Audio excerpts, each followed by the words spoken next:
Muito boa noite, ou bom dia, ou boa tarde, depende da hora que você estiver assistindo.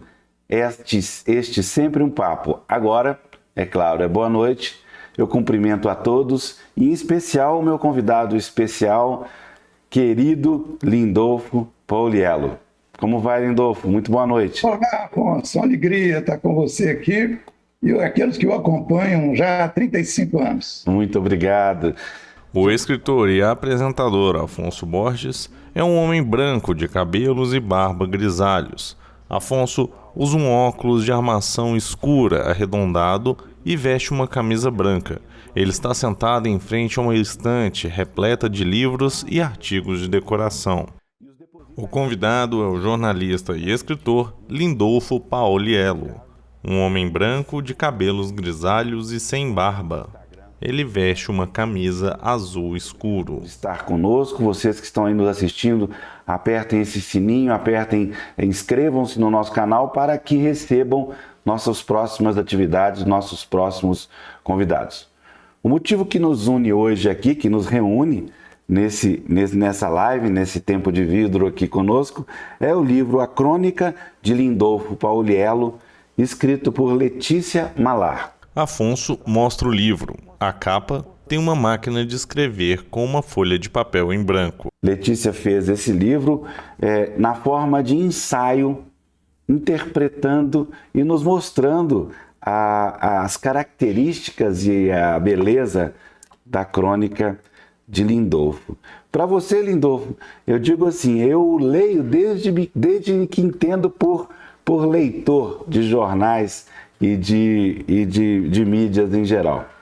Desde o Jornal de Domingo, que eu também comecei a escrever lá, entre outros, né? Então eu queria abrir esse tempo de papo conosco aqui, essa cerca de uma hora, te pedindo um depoimento, te pedindo para que você fale um pouco sobre um livro da Letícia Malar. Como é que foi receber esse super presente da Letícia, Lindolfo? Pois é emocionante, como algumas coisas que têm me acontecido, particularmente na literatura, foi surpreendente. Nasceu de um papo com o proprietário e criador da editora Del Rey, que é a minha editora, é o meu editor, o Arnaldo, e em que ele falou, olha, você já fez os cálculos aí, já tem 40 anos que você lançou A Rebelião das Mal-Amadas, né? Seu primeiro livro. Então, são 40 anos de literatura, precisamos fazer alguma coisa. Então, ele falou o seguinte, por que não? Já tem algum livro de crônicas de críticas sobre suas crônicas? Eu disse, não tem. Até isso já foi mencionado por algumas pessoas em grupos da internet e tal. Não tem, não. Ele falou, pois é, olha, a professora Letícia fez o prefácio do seu último livro, em que você relata as suas ideias na Associação Universal de Minas. Não é um livro de crônica, mas foi um livro de ideias, ideias de um gestor. Mas por que não a professora Letícia escrevendo sobre suas crônicas? Eu falei, puxa vida, Letícia foi a grande musa do Colégio Estadual de Minas Gerais, daquela verdadeira universidade que era estadual, né? E admirada por todas, querida por todos, e que tinha isso já, uma caminhada com a minha literatura. Ela já tinha escrito a respeito da minha literatura algumas vezes. Falei, genial, mas será que ela aceita? Foi convidada por eles e aceitou, e daí nasceu esse livro, feito por uma pessoa que eu chamo de uma fada da literatura, uma das maiores conhecedoras de Machado de Assis no Brasil, e admirada por todos. Tem um texto maravilhoso, uma capacidade de discernimento, né? Mestra, doutora, professora da UFMG, autora de livros, de não sei quantas orientações de mestrado e doutorado. Bom, uma alegria, o livro está realmente muito legal, com o prefácio de um querido amigo, que é o jornalista Manuel Marcos Guimarães, seu amigo também. Olha, prefácio do Manelzinho é um negócio que a gente tem que trocar de roupa para poder ler. Eu vou lá, ponho uma roupa melhor assim, entendeu? Aí eu vou lá ler o prefácio do Manelzinho. É maravilhoso o prefácio. Inclusive, ele faz referência, entre tantas coisas, ao livro do Zuenir Ventura, né? Minhas Histórias dos Outros. Porque, de alguma forma, eu estava pensando aqui entre os meus botões, o livro da Letícia, ao referir-se a você e a sua obra, faz uma espécie de retrato, né? Uma espécie de trajetória, leitura da sua trajetória. Eu vou aos poucos falando aqui para vocês que estão nos assistindo, mas eu acho que a gente pode dar um passo atrás um pouquinho, Lindolfo, e pedir para você contar a história do primeiro momento que eu ouvi Lindolfo Pauliello, que é a respeito do Alegre Gurufim. Nosso Alegre Gurufim. Primeiro o seguinte, primeiro conta o que é Gurufim, né?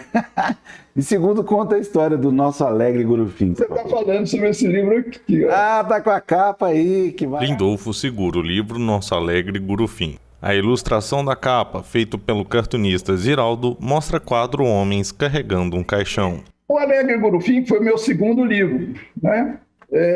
Se você permite, Afonso, na verdade, eu sei que você está querendo falar mesmo do Gurufim, ele marcou muito. Mas foi o segundo, então eu troquei as bolas, eu tinha essa impressão que era o primeiro, que bom que é o segundo. O primeiro livro foi A Rebelião das Mal-Amadas. A Rebelião das Mal-Amadas. Lindolfo mostra o livro A Rebelião das Mal-Amadas. A capa tem a imagem de uma mulher com uma armadura feita com utensílios de cozinha. Codecri foi o último livro, se não me engano, lançado pela editora do Pasquim. Que é a editora do Pasquim.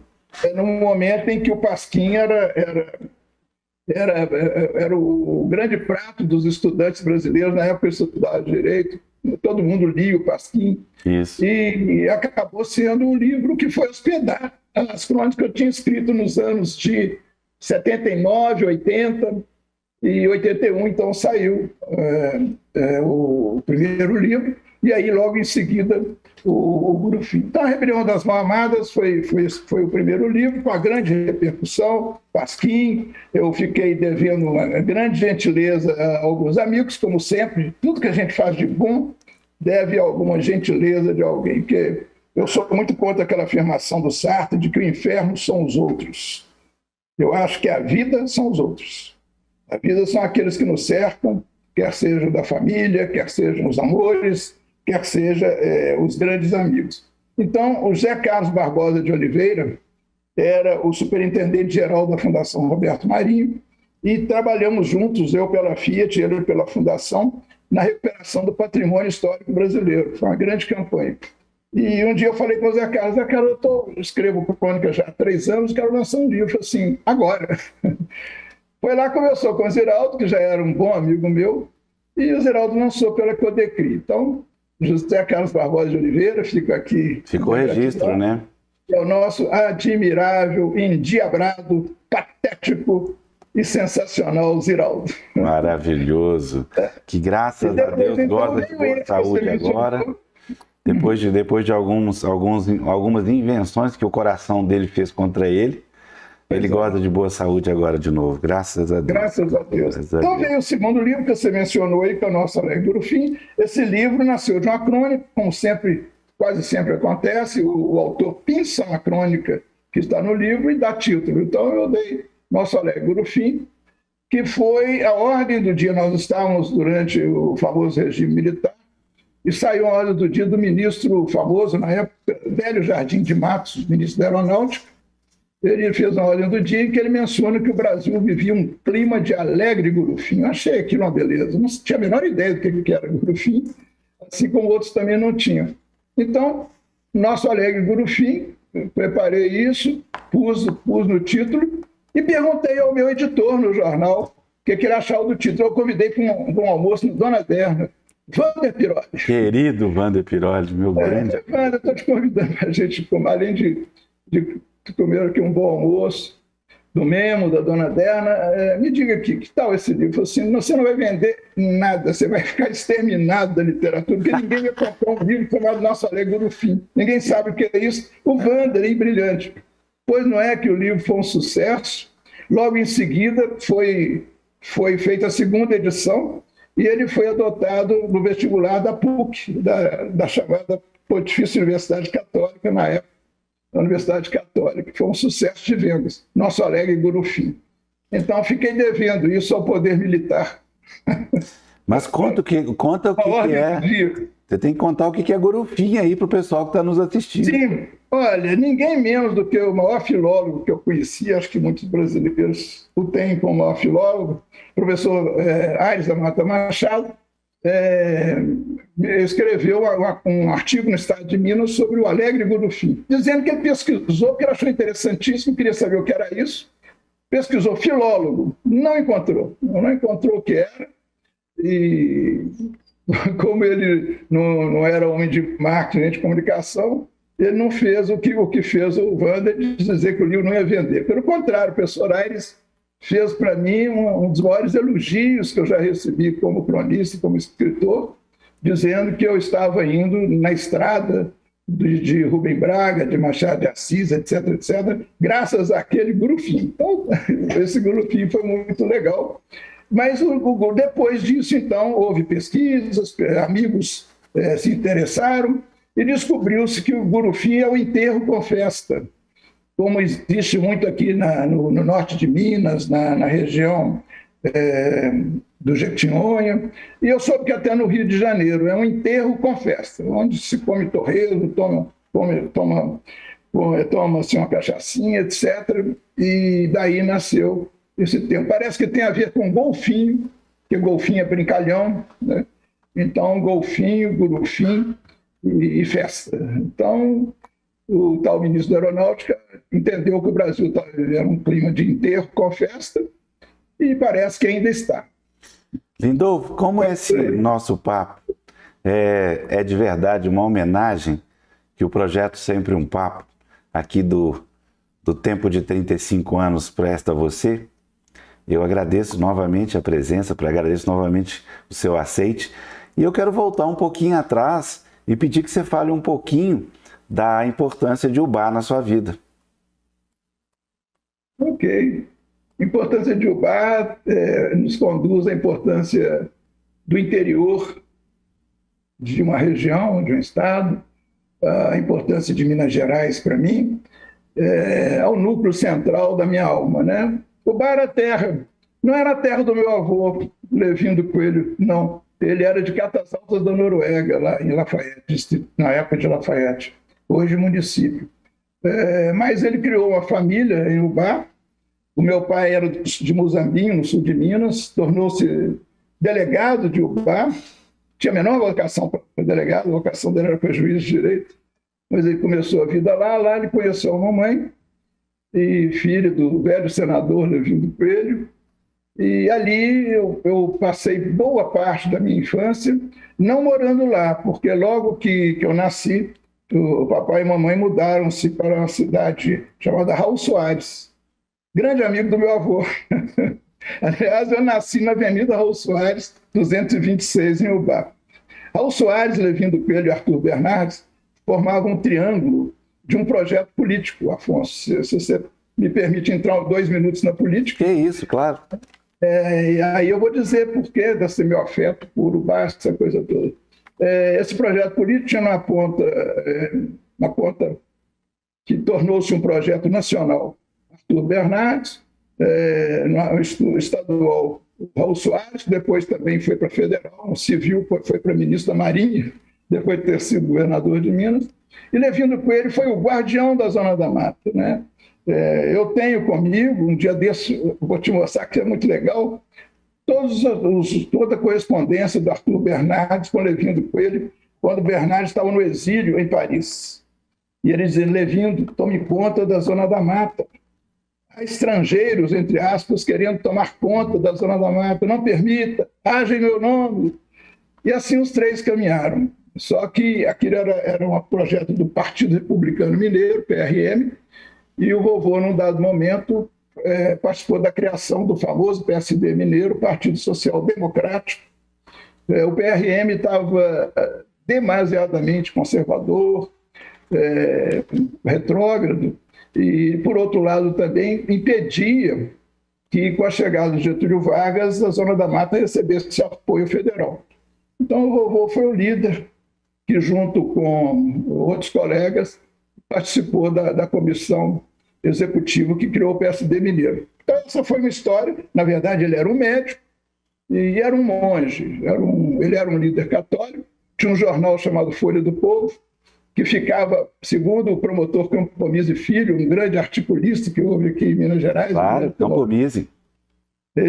Campomise exagerava tudo. Ele escreveu uma vez no Estado de Minas que o quarto onde eu nasci ficava a 1 metro do jornal. Você virou cronista. Eu ouvindo o barulho da rotativa, daquelas máquinas lá, me interessei pelo jornalismo. Mas o Bar foi isso. O Bar era a cidade, na época, com uns 20 mil habitantes, mais ou menos. Hoje deve ter uns 120, virou um polo moveleiro. Antes não tivesse girado, com licença da palavra, porque foi muito bom para a economia e para a qualidade de vida dos ubaenses, mas era bem melhor a qualidade de vida a rigor, que mostra a diferença entre desenvolvimento e progresso. O Bar progrediu. Casarões maravilhosos, com escadarias belgas, que tinha nessa Avenida Carlos Soares, hoje são prédios de 7, 9, 10 andares, não sei porquê nem para quê. Você vai na Europa, na França, na Áustria, você vê cidades lindas, só com casas baixinhas. Bobagem, isso é uma noção errada de progresso. Mas o Bar progrediu em termos de economia, e hoje é uma cidade que é uma exceção na Zona da Mata. A Zona da Mata é a região do aqui que foi usina de açúcar, que foi Fuma, que foi Estrada de Ferro, mas o Bar é e permanece. E assim como permanece no meu coração. Muito importante para mim. Minas é muito importante para mim, Afonso. Eu cultivo muito Minas Gerais, o estilo mineiro, esse estilo da concórdia, do equilíbrio. Eu sou meio desequilibrado às vezes, mas eu adoro a ideia, sabe? Essa ideia do equilíbrio que vem de longe, da Grécia, é muito importante. O estilo mineiro. Eu acho que se o turismo mineiro, um belo dia, acordar para criar um discurso, uma narrativa, e precisa, turismo é narrativa, devia ser esse do espírito de Minas. Muito mais importante do que paisagem, do que grandes monumentos, porque é raríssimo um povo que conquista. O mineiro conquista o visitante. Isso é famoso na história, famoso por quem viaja. Então, eu sou apaixonado por Minas Gerais. Eu só acho que podia mudar bem o disco da nossa bandeira, porque eu sou fã da bandeira de São Paulo, onde está escrito não duco, eu não sou liderado, eu lidero. E a nossa é liberdade ainda que tardia. Eu sonho para aparecer um grande deputado estadual e é presente na Assembleia Legislativa um outro disco para outra ideia força para a bandeira de Minas. Você tem toda a razão, não tinha pensado nisso não, viu? Nós temos que mandar um movimento rápido, que esse negócio de liberdade ainda que tardia. Liberdade agora, nesse minuto, de preferência. Liberdade já. De preferência no ano que vem, 24 de outubro. Independente disso, eu cultivo Minas Gerais e eu acho que, quem sabe, nós ainda possamos contribuir para mudar essa ideia. Nós somos líderes, nós somos líderes na política. Segundo um grande amigo meu, doutor Osíris Silva, que eu admiro, o criador da Embraer, ele fala: nada de importante acontece no Brasil se Minas não liderar. E é isso mesmo. E nós não vamos liderar muita coisa importante aqui. Eu me irmano com você nesse sentimento mineiro, porque eu sou de Belo Horizonte, mas passei até 15 anos da minha vida em Muriaé, terra da minha mãe, na fazenda, sentindo todo essas experiências de interior que na verdade nos compõem, né? Nos compõem, nos formam, né? O interior não sai da gente, né? Não é? Embora a gente adore o exterior, né? Exato, mas é bom voltar, é sempre bom voltar. Aqui eu queria pular para um outro campo. Vamos lá. Nós temos aqui entre nós que a crônica é um gênero caracterizado basicamente por mineiros. Os mineiros escreveram crônicas e os mineiros trouxeram esse gênero para si. Então eu queria repetir a pergunta, bem literalmente, da própria Letícia Malar, do seu livro, que é o que você considera crônica, Lindolfo? Primeiro, eu, antes de concordar com alguma coisa, eu discordo daqueles que dizem que crônica é tudo aquilo, que não é conto, não é poesia, não é romance. Pois é. Então, é alguma coisa perdida por aí. Ao contrário, ela é a literatura que se achou, né? A crônica é o portal de entrada na literatura, né? Hoje fala-se tanto em portal, né? Portal da internet. É o portal de entrada na literatura. Por quê? Pela simplicidade da crônica. A crônica é fácil de ler, é bem-humorada, né? A crônica é uma de nós, né? Ela registra a forma de nós vivermos, a forma de nós falarmos, né? Ela registra a linguagem coloquial. É a literatura sem paletó e gravata, literatura próxima de nós. Então, por uma razão imediata, é uma porta de entrada para a literatura. E, sobretudo, Afonso, eu sou fã de uma coisa chamada síntese, né? Nada pior do que a prolixidade, nada melhor do que a síntese. A crônica é a literatura da síntese, né? Eu sou jornalista, fui repórter, e a gente é premido pelo tempo e pelo espaço. O jornalista tem que entregar a matéria naquele dia, e naquele mesmo dia o jornal morre. Tempo e espaço, espaço e tempo, né? Então, síntese é que comanda isso. Crônica é a literatura da síntese. Eu já até escrevi que a crônica é tão brasileira quanto o chorinho, né? Ela se tornou, embora tendo nascido na França, no século XIX, ela se tornou um gênero que se pode dizer hoje essencialmente brasileiro. Você tem nos outros países, nos países anglo-saxões, a chamada short story.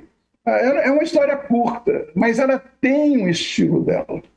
Aí entra naquela coisa, existe uma técnica, a crônica tem técnica. Graças a Deus, eu não tenho técnica nenhuma para mim mesmo, eu sou intuitivo. Daqui a pouco nós podemos falar um pouco sobre crônica e intuição. Mas não tem técnica, mas ela tem um estilo, ela tem um jeito de ser. E tomara que ela não perca esse jeito de ser.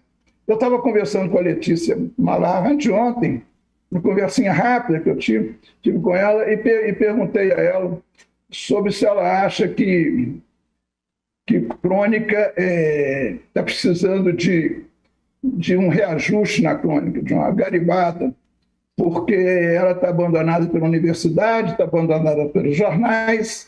O que ela achava disso? Ela disse exatamente isso. Até estranhei, que eu não pensei que ela pensasse assim com tanta ênfase. Precisa assim, porque a crônica, por exemplo, que você sempre escreveu, ela situa o leitor anos depois, décadas depois, no conhecimento de uma época, porque você sempre tratou do seu entorno, né? Você sempre contextualizou aquilo que escreve. A crônica é contextualização. E a crônica hoje no Brasil, diz aqui, palavras da Letícia Malar, né?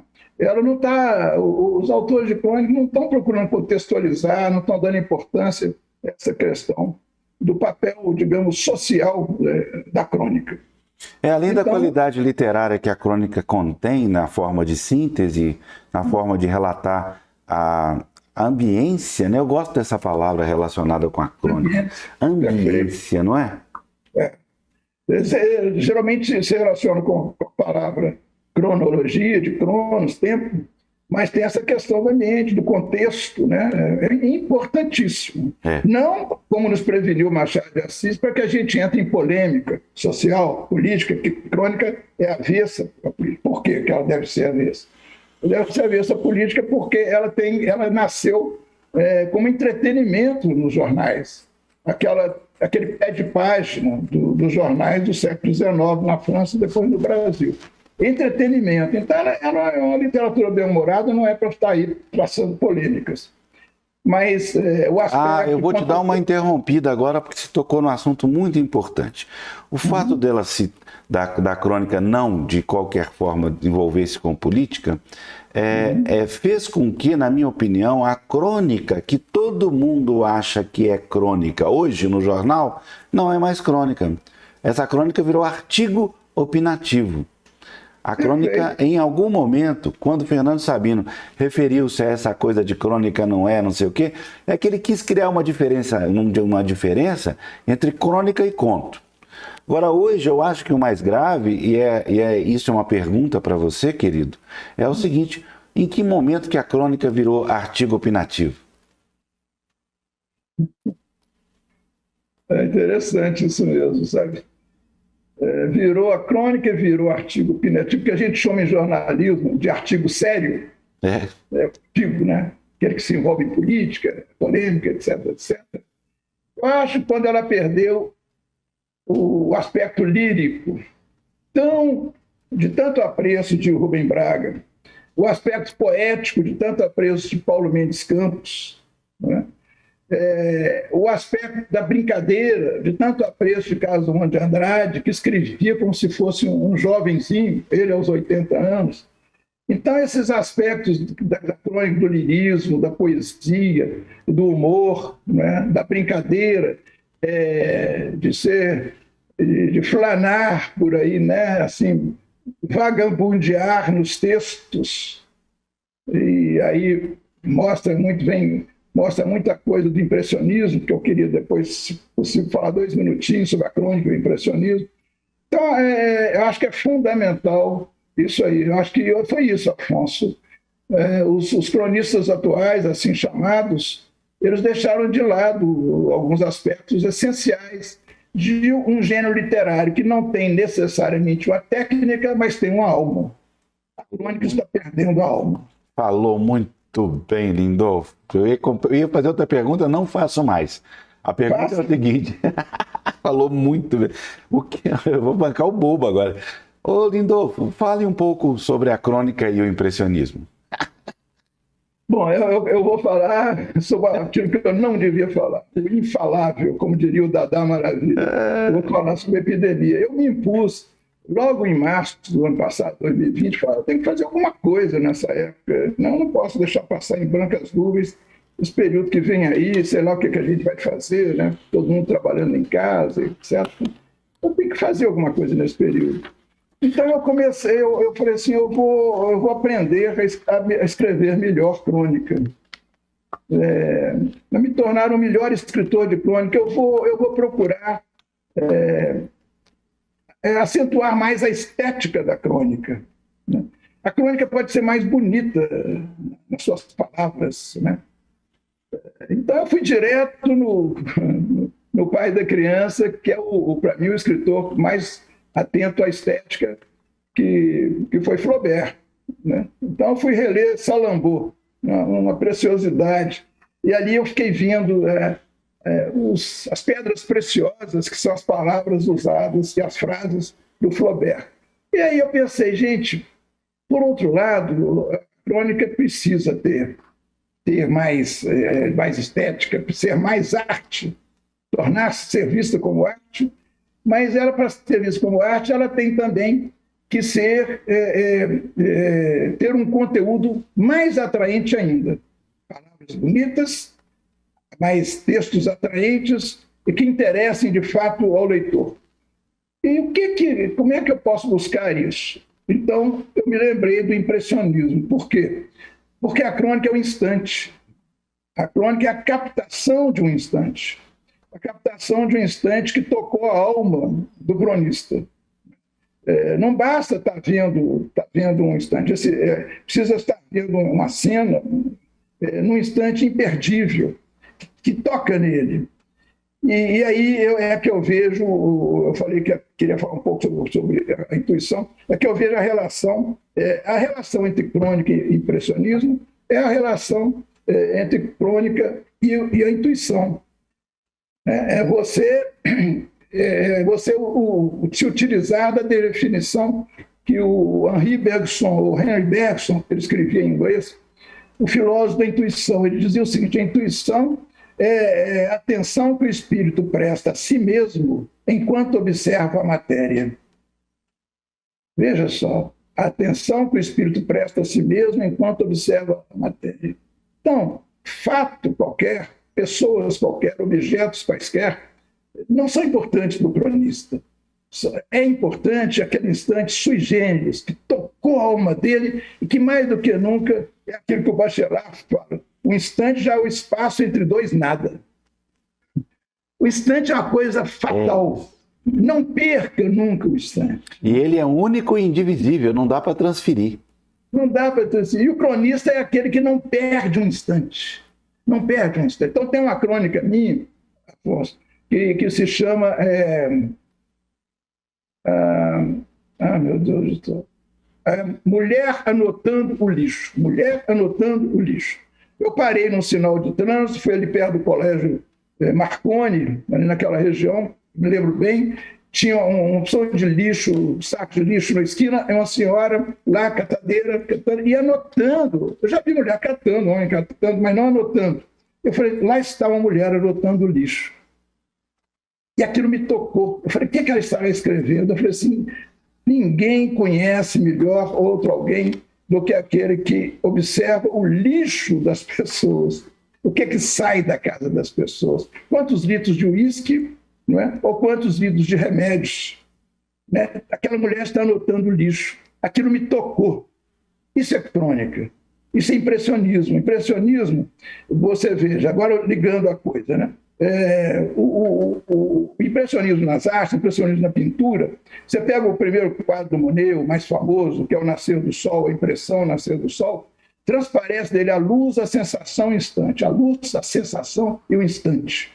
A luz, a sensação e o instante saltaram do quadro de Monet, chamado o Nascer do Sol, impressão, para as páginas de Henry James, para as páginas de Joseph Conrad. Saltaram. O Conrad escreveu, Afonso, uma coisa incrível, que é o seguinte, a tarefa que eu me imponho é pela força da palavra fazer você ouvir, pela força da palavra fazer você sentir e principalmente pela força da palavra fazer você ver. Pelas minhas palavras você ver uma cena. Daí a relação do impressionismo no início do século XX com o cinema. Né? A imagem, a impressão, a sensação. Né? Essa é a relação. Mas então, para isso, querido, é preciso planar, não é? Planar, vagabundear pelas palavras e pelas páginas dos livros. Eu passei esses 2 anos, em boa parte do tempo, relendo tudo sobre o impressionismo e procurando saber uma coisa que é muito pouco conhecida, o impressionismo na literatura. Né? Que apareceram figuras, para mim, o mais importante dele, que menos é considerado impressionista, que é o Joseph Conrad, que apesar de um polonês nascido, filho de polonês nascido na Ucrânia, foi considerado por muitos, inclusive pelo Karpov, como o maior escritor contemporâneo em língua inglesa. Né? Um ucraniano. Muita gente acha, viu? Não só Otto Maria Karpov, muita gente. Coração nas Trevas é inesquecível. O horror né? Que ele menciona no Coração nas Trevas. E assim como a delicadeza do Henry James. Né? E logo depois, esses 3 aí que eu falei, tanto o Monet quanto o Henry James quanto o Conrad, foram ali de 1890, 1870, por aí, e já no início do século XX veio nada mais nada menos que o Marcel Proust, né, escrevendo aquela beleza dele, que é o núcleo da literatura impressionista. Então, a crônica é isso, né? O sensorial invadindo a literatura, aquilo que toca a alma do cronista. Né? Já teve um caso, uma vez, de uma pessoa que fala assim, mataram um médico, amigo meu, não sei o quê, escreve sobre isso. Eu estava entrando no carro, eu baixei o vidro e falei assim, se eu me emocionar, eu escrevo. É isso. Agora eu queria que você falasse sobre os instrumentos do ofício. Do jeito, alguém que está nos assistindo aí agora pode estar achando que é tudo muito simples, né? Flanar, observar, sentar, escrever. Fala agora para mim sobre essa história da página em branco, amigo. Olha, o Fernando Sabino, eu fiquei muito amigo do Paulo Mendes Campos, o famoso Paulinho. E ele quando queria, eles faziam assim um com o outro, né? Quando queria abolar o outro, ele inventava uma coisa. Então, o Paulo Mendes Campos ele falou: o Fernando Sabino, quando não tem nada para escrever, que ele fica sem assunto, Ele pega ou repete um assunto, ou ele vai na gaveta, escolhe uma coisa de 50 anos atrás, ou tira a crônica de alguém e publica. Eu mesmo, Afonso, falando em página em branco, eu não sei por que depois de 2003, quando eu era colaborador do Jornal de Casa, não foi porque o Jornal de Casa acabou, porque foi uma criação do Diário do Comércio. Eu passei para o Diário do Comércio, na época, depois de 12 anos do Estado de Minas, Jornal do Shopping, Jornal do Domingo, então, eu escrevi ali. Mas não sei por que depois de 2003 eu lancei o Melhor da Crônica, que no fundo é uma coletânea dos meus livros todos. Mas não apareceu mais nada. Eu pensei comigo, será o que é isso? Está faltando uma musa? Está faltando um jornal? Está faltando o quê? Não sei. Um amigo nosso chamado Flávio Frisch, que é uma figura brilhante, discretíssimo, mineiríssimo, mas ele escreveu um livro sobre essa questão de por que se escreve.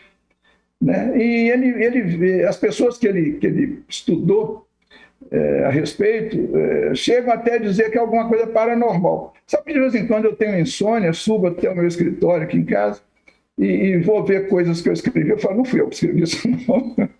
Não fui eu, definitivamente. Eu tenho alguma coisa que você pensa assim, não fui eu que escrevi, não sou eu que estou escrevendo. Quantas vezes eu, viajando com a minha família de férias, parava num cantinho da estrada para poder anotar coisas correndo, porque se eu perdesse era isso. Ou vem a inspiração ou não vem. Então, existe esse papel em branco, né? Existe um momento que a criação não vem, como você me disse agora há pouco, antes de começar o programa, a gente, de repente... será que tem um grande valor aquele cara que escreve o tempo todo sem parar, dos 20 aos 90 anos, ou aquele que para e volta melhor? Eu não sei se foi por desculpa para compensar uma ausência, mas eu dediquei esses 2 anos a procurar me tornar melhor como cronista, né? Buscando a estética, buscando essa comparação com essa maravilha que é o impressionismo, e com isso buscando ter mais dentro de mim mesmo esse conceito da emoção trazida para saber captar o instante. Né? Acho que isso é fundamental. Me ocorre aqui também uma outra coisa, você sabe que eu estou querendo puxar coisas de você, é a forma de eu homenageá-lo. Eu queria que você fizesse uma relação entre os lugares que você já trabalhou e a literatura, Fiat, associação, entre outros campos. Porque tem um campo do Lindolfo onde também ele se mostrou esse lado extraordinário, que é esse lado de comunicador, de jornalista, de pessoa que soube imprimir também na sua profissão, no seu trabalho, essa leveza e essa carga de sentimento todo. Então eu queria que você falasse um pouco agora sobre o Lindolfo profissional. O Lindolfo profissional aprendeu com José Mindlin, o mago dos livros raros no Brasil. Eu só faço o que me dá alegria. Só faço o que me dá alegria. Um lugar assim que foi muito importante na minha vida, uma honra trabalhar, foi uma escola, que foi a Fiat Automóveis S.A. Eu pedi demissão por causa de uns versos de ninguém mais, ninguém menos do que o português. Nossa, esqueci. Um dos codinomes do Fernando Pessoa. Fernando Pessoa, obrigado. Em que ele diz o seguinte: começo a conhecer-me. Eu não existo. Sou o intervalo entre o que eu queria ser e os outros me fizeram. Não é? Então, de repente, eu percebi que eu tinha virado um gestor. Depois de 12 anos, né, como executivo, um trabalho que eu aprendi muito, foi riquíssimo, né? Fiz muitos amigos, aprendi muito, mas já não era mais eu era um gestor, né? E a criatividade. Então eu sonhei com eu fui visitar um grande presidente de empresa em São Paulo, na época, e ele estava na cadeira de balanço, no escritório lindo, de cadeira de balanço. Eu falei, gente, cadeira de balanço, um livro na mão, será que não tem direito a isso? Fui para o Quinta Avenida, aquela festa, né? O shopping Quinta Avenida, em 1987, uma alegria total. Levei uma cadeira de balanço, levei essa estante que está aqui atrás de mim, li meus livros, escrevi 11 livros, né?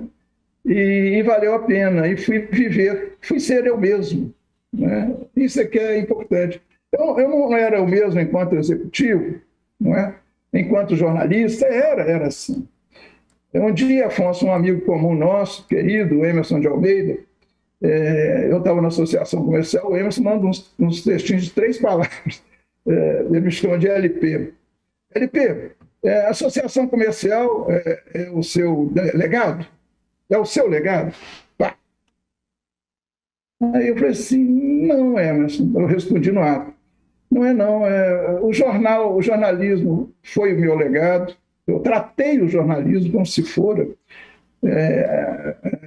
O BDMG, onde eu fui, na época, gerente de marketing, foi o meu legado. Eu fiquei 1 ano só no BDMG, porque a Fiat me chamou, mas eu tratei aquilo como se fosse um legado. A Fiat, nem se diz, saí de lá de cabelo branquinho, mas feliz da vida, e realizado. Foi um legado. A associação comercial foi um legado de outra forma, de outro jeito. Eu até escrevi um livro quando saí de lá. Foi um legado. E então, agora, a literatura, de fato, eu acredito, se você me pergunta, o que é o seu legado de fato? É aquilo que eu quis que fosse. É a literatura, né? Eu acredito que sim. Sou muito satisfeito, muito honrado por tudo isso que eu fiz como executivo, como repórter, jornalista, professor, consultor, que eu sou consultor há 38 anos de comunicação. Mas eu quero mesmo que fique alguma coisa de bom, de boa qualidade do jornalista. Eu escolhi a crônica, eles conversavam, os repórteres pediam a Rubem Braga, Rubem, que dia que você escreveu um romance? Eu diria, cara, eu estou aqui aprendendo a escrever crônica. Então, vai demorar, né? O maior texto da literatura contemporânea brasileira, Rubem Braga, ele só escrevia crônica, né? Não fazia concessões. Então, eu quero que seja o meu legado, quero que mereça ser chamado assim, e eu acho que estar aqui no seu programa, estar no Sempre um Papo, estar participando do registro de um legado. Você conseguiu isso em 35 anos, acho que já 36, praticamente. Eu estou conversando com você com essa sensação. Gente, eu estou aqui participando do registro do meu legado. Obrigado, Afonso. Que isso, querido, eu que agradeço. Agora vamos voltar para a dona Letícia Malar, porque eu queria fazer um comentário que, por sinal, eu vou avisar a dona Letícia, querida, eu vou lhe copiar. Vou copiar você, Letícia, querida, porque essa distinção que ela fez ao classificar a crônica do Lindolfo foi tão interessante que eu vou falar aqui e depois eu gostaria de ouvir, é claro, o comentário do Lindolfo. Ela distribuiu em 9 itens, né, a crônica do Lindolfo. Questões econômicas, ecológicas, culturais, criativas, políticas, familiares, de identidade. Olha que sensibilidade da Letícia. Questões de identidade que poderiam passar ao largo. Questões sentimentais, é claro, e questões de amizade, que também é claro. Mas eu gostaria que você falasse, em especial, sobre a questão de identidade, que me tocou muito. Minas, mais ou menos. Minas, mais ou menos. Foi uma crônica minha que termina o seguinte: tadinha de Minas, de tanto agradar, ela desagrada.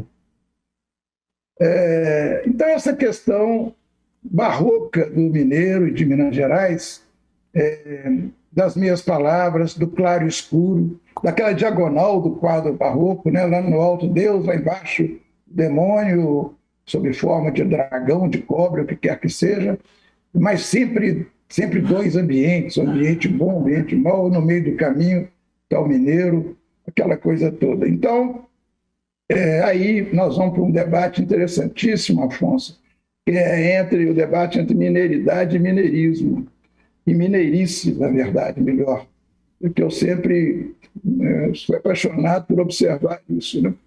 Que foi muito bem interpretado pelo Tristão de Ataíde, doutor Alceu de Amoroso Lima, que, por sinal, escreveu a primeira crítica à minha crônica, a Letícia escreveu a mais recente. O doutor Alceu escreveu uma carta para mim, né? Quando eu escrevia o primeiro livro, A Rebelião das Não Amadas. Uma carta linda ele escreveu para mim, e o doutor Alceu criou um livro chamado, você conhece, Afonso? Não. O livro sobre Minas Gerais, sobre o estilo do mineiro, a voz de Minas.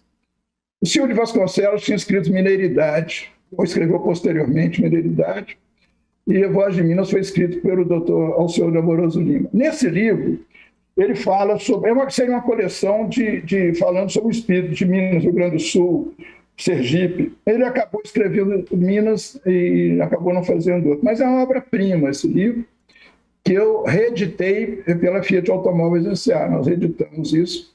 E ali nesse livro ele fala sobre o que é a mineiridade. Ele fala que há uma missão de Minas no Brasil. E o leitor fica procurando qual é essa missão. Isso aqui é fantástico, né? Ele sugere, e você vai descobrir qual é a missão se você ler com atenção ali. E ele fala das qualidades do mineiro, mas fala que o mineiro tem tanta qualidade e as leva tão a sério que ele exagera. E na radicalização dessas qualidades, ele erra e perde o lado bom da qualidade. Por exemplo, a questão da parcimônia, da economia do mineiro, que tanto vale para dinheiro como para palavras, etc. O mineiro corta as palavras por economia. Com isso ele fala mais rápido, fala mais depressa, etc. E vai por aí. A questão também dessa parcimônia que o mineiro tem de não aparecer, de ser discreto, essa descrição do mineiro. Aí ele começa a interpretar. Isso é mineiridade. São as qualidades, os dons positivos do mineiro, que são muitos, vários já escreveram sobre isso. Mas de repente, disse o doutor Alceu Amoroso Lima, o mineiro leva tão a sério isso que ele, de repente, ele se torna um ator. Então, aquele homem, aquele ser humano que é discreto, que é modesto, ele chega a ser meio servil no trato. Eu já ouvi isso de jornalistas de outros estados conversando comigo. O mineiro chega a ser, às vezes, ele imita o outro para procurar agradar o outro. Interessante, palavras de um cara da Exame, de São Paulo, da revista Exame. Então, aí se torna a mineirice.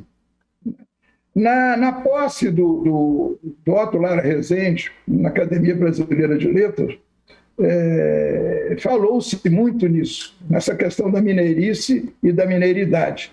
É o lado ruim do mineiro, em que ele vai naquela do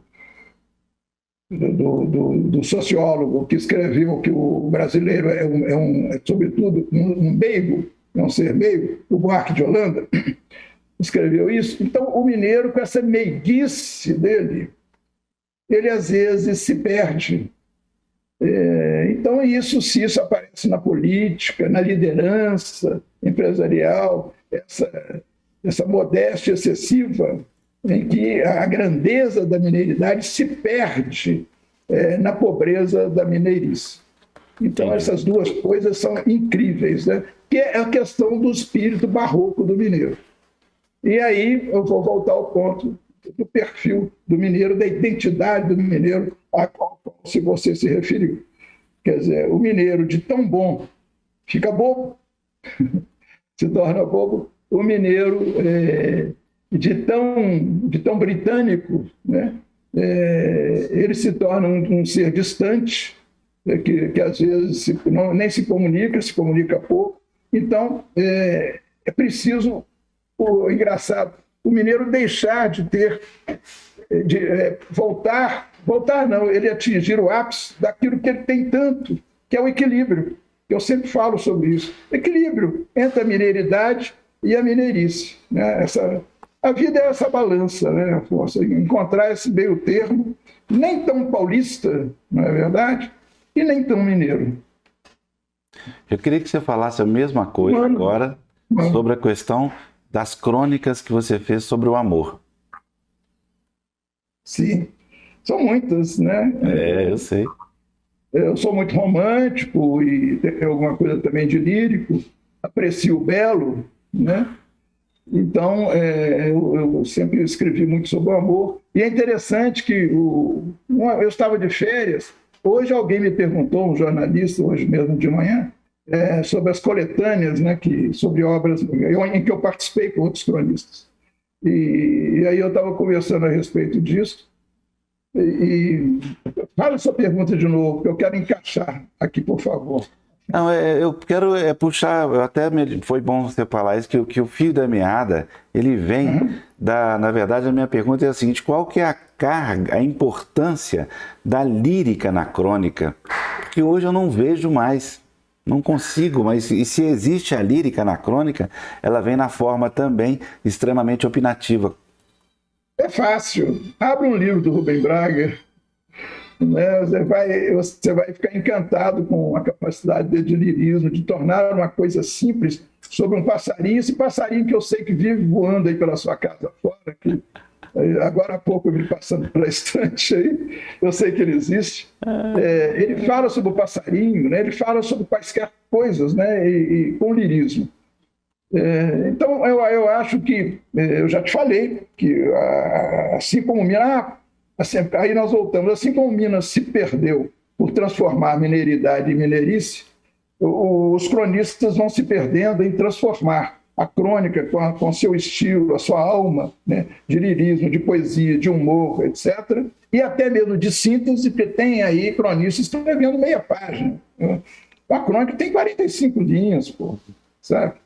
Então, mas está se perdendo por isso. Aliás, eu sou um cultor da inovação, eu sou um cultor da tecnologia da informação, embora eu não seja praticante como brasileiro, isso mesmo, eu sou católico, mas não praticante. Mas eu admiro e trabalho muito com isso, não conheço pouco a tecnologia, mas eu acho que esse advento da nova tecnologia que veio com a TI aí desde o final dos anos 80 no Brasil, ele está desumanizando as organizações, está desumanizando as empresas, as áreas de recursos humanos precisam estar atentas a isto, porque senão daqui a pouco vai acontecer com a famosa área de RH, que eu respeito tanto, né? Eu fui executivo durante tantos anos, vai acontecer aquilo que o Rubem Braga escreveu sobre o ministro Francisco Campos, o homem que escreveu os grandes textos das ditaduras brasileiras da primeira metade do século. Rubem Braga escreveu o seguinte: isso pode se tornar uma síndrome da questão do RH com o mecanicismo e a tecnologia. Rubem Braga escreveu o seguinte: todas as vezes que se acendem as luzes da inteligência do Dr. Francisco Campos, ocorre um curto-circuito nas instalações democráticas brasileiras. Então, todas as vezes que a área de RH sobrepõe a questão dos princípios da tecnologia, do culto à tecnologia, etc., e se afasta, né, do sentido e da sensação do humanismo, isso se tornará a médio prazo, nem longo, a médio prazo, como um lado ruim para a empresa. A empresa é gente, né? A empresa são pessoas que sentem e que têm, fala-se tanto em sentido da vida, o sentido da vida é viver. São pessoas, os trabalhadores, os executivos, todos aqueles que atuam, são a população economicamente ativa, eles têm um fim, o fim é serem felizes, ser felizes, né? E para isso tem que atuar e ser tratados como seres humanos. Então, tecnologia sim, não é? Inovação sim, mas sendo humanos. Assim, eu vou fazer também aqui um comentário, que é o seguinte: assim como com a mulher. Tem uma crônica que eu escrevi chamada Feminino Singular, em que eu falo sobre tudo aquilo que a mulher conquistou, e louvo aquilo que a mulher conquistou. Mas termino assim: o avião deu-lhe asas, o telefone deu-lhe a fala, a justiça lhe deu o divórcio. Hoje, a rainha do lar deixou de ser apenas rainha do lar. Tornou-se efetivamente um ser humano que conduz, que lidera e que é feliz. Só espero que a mulher, ao se realizar, não deixe de ser mulher. E que o homem, ao praticar a tecnologia, ao cultivar a tecnologia, não deixe de ser humano. É um belo recado para as grandes organizações, para as empresas. Muito bom, Lindolfo, muito bom. Olha, Lindolfo, estamos chegando ao final. Eu gostaria que você... será que a gente consegue... É engraçado, essa coisa da própria voz é importante. Será que você escolheria aí agora a revelia, uma crônica e lesse um trecho para a gente? Claro. Eu gosto de ouvir a respiração do próprio Criador, que é muito diferente da nossa, né? Claro, né? A crônica chama-se Essas Mãos. Essa crônica é uma homenagem, mas ela tem, lembrando de Letícia Malar, os cuidados que ela teve ao escrever os livros sobre minhas crônicas. Eu aprendi muito. Ela mostra, ela fala muito sobre qual é o meu estilo, qual é, de certa forma, o método que eu adoto nas crônicas para iniciar e acabar. Dizia que ninguém entra numa crônica com os passos do Machado de Assis. Eu procurei fazer isso com cuidado e também cuidar bem do termo de uma crônica. Essas mãos. Quando a noite estava fria e eu senti os primeiros sinais de desconforto devido ao vento que entrava pela janela, nem propriamente acordava e já percebia leves passos, o ruído da janela se fechando e então um anjo me cobria. E eram essas mãos nas noites de verão que me levantavam suavemente do travesseiro e trocavam a blusa do pijama constantemente encharcada de suor. Na praça da cidadezinha do interior de Minas, aquelas mãos me levavam a passear e a ver o coreto, as flores, a estação da estrada de ferro em frente, o trem chegando. Depois do almoço, as cadeiras de balanço. A cadeira de balanço era o tempo de acalento em que aquelas mãos ninavam a criança para o repouso da tarde. Mão de carinho, mãos de conforto, mãos de aflição. Nos acidentes da infância, vários, mãos que erguiam a criança e transportavam para o consultório médico. Mãos ansiosas, tensas e, depois de tudo resolvido, mãos aliviadas, alegres, mãos amigas. No consultório do dentista, lembrança forte, mão que apertava firme a mãozinha da criança e imprimia confiança, força, presença solidária. Mão que empunhava a caneta. No escritório admirado, espaço sagrado da casa, de não se fazer barulho e se viajar pelas estantes, descobrindo títulos de livro, encadernações fascinantes, um mundo à parte. Mão que absolvia e condenava, mão responsável, mão digna, solitária, mão de juiz. Mão que acenava triste na partida do trem ou que era procurada ansiosamente, entre outras, enquanto se ouviam o apito e o sino do trem chegando. Que saudade, depois das férias. Mãos entre lágrimas, raras mãos que castigavam, sentidas vezes, magoadas vezes, muitas delas não entendidas. No entanto, mão sobre o ombro, mão companheira, indispensável, conselheira. Mão fechada da mesada, entreaberta no jeitinho, mão temerosa no provento, mão generosa no provento modesto, mas pródiga, infalível no sustento. Mão que acena, mão que afaga, mão que paga, mão que presenteia, mão que dá força, mão que dá e pouco recebe, mão que planta, aduba e faz crescer, mão de alguém tão próximo, constante e indispensável, que Deus, para facilitar a forma de chamá-lo, inspirou o homem a dar-lhe este nome, Pai. Maravilhoso, querido. Muitíssimo obrigado, Lindolfo Pauliello. Nós estamos aqui reunidos nessa live, nessa conversa deliciosa sobre crônica, vida, literatura, profissão, por causa do livro que a Letícia Malar escreveu, A Crônica de Lindolfo Pauliello, editado pela editora Del Rey. Está aqui a capa do livro, linda. Letícia Malar, receba nosso beijo. O livro é maravilhoso e dignifica e faz com que a obra e o texto e a crônica de Lindolfo Pauliello retorne coisa que precisa acontecer. Então eu queria que você encerrasse, doutor, querido amigo Lindolfo Pauliello, falando disso. Quando é que você vai retornar à crônica? Porque ela é necessária para a gente.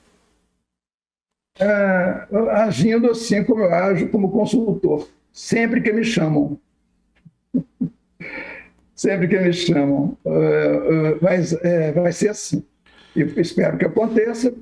E você lembrou bem sobre... Nós estamos aqui juntos agora, com aqueles seguidores seus, porque a Letícia Malar escreveu esse livro, né? Olha o poder de um livro, a força de um livro, a força de nos fazer nos encontrarmos, né? Depois de tanto tempo. Olha a força do livro, né? E lembrar também a editora Del Rey, que ela extrapolou, ela saiu. Acho que as pessoas devem sempre sair daquilo que é o seu ramerrão. Foi além. Então, pegou um de seus autores e falou assim: nós vamos cuidar dos seus 40 anos de literatura. Vamos lançar um livro, eu vou procurar uma autora. E isso é o que fez o Arnaldo, é o que fez a editora Del Rey. Então, viva Del Rey, a sua generosidade, a sua... Muitíssimo obrigado, querido. Muitíssimo obrigado a quem nos assistiu, quem nos está assistindo e principalmente quem vai assistir depois que essa live for ao ar. Uma ótima noite a todos. Muito obrigado, Lindolfo. Você pode falar onde é que esse livro vai ser encontrado? Ah, claro, claro. Isso aí todos vão saber, porque o seu programa hoje é o marco, é o lançamento virtual do livro. Então, ele estará já amanhã na livraria Leitura do Pátio Savassi e na livraria da Rua, lá na Fernandes Tourinho, na Savassi. R$50. Você vai fazer algum lançamento presencial também, Lindolfo? O lançamento é o lançamento, até este momento aqui, combinado com a editora, o lançamento virtual. É neste momento aqui que vai abrir o campo de mercado para o livro. É o lançamento virtual do livro da Letícia. Tá, eu fico torcendo aí para que haja o presencial também. Muitíssimo obrigado, um abraço para quem esteve nos assistindo, até a próxima. Muito obrigado a todos.